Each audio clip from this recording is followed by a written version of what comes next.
So, heto na nga. Good morning mga bossing, no. So, may rehistro tayo ngayon na, Mio Sol. So, ito yung galing sa atin dating motor, no.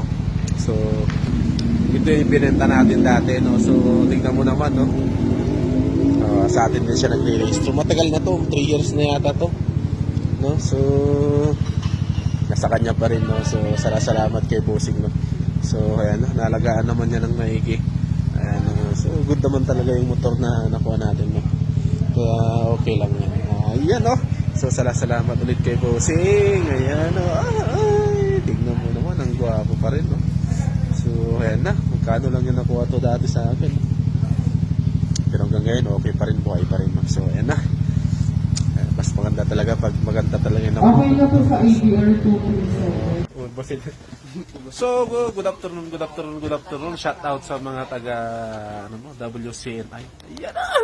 Nagpasyal sila dito sa sa Coyapos. And so, shout out sa customer natin, si Bossing. Ayan o. Masugid na customer natin dyan si Bossing. Tignan mo naman yung Mio natin, no, na kinuha niya sa atin, no. 3 years na yan, no. Buhay pa. Ayan. Wow! Sana all. Ito yung Honda Click, oh. Siguro dahil suwaldong parang matag tayo na eh. Nakarang-harang yun dyan eh. So ayan na. So salamat kay Bossing na. So thank you very much, Bossing. Ayan na. G.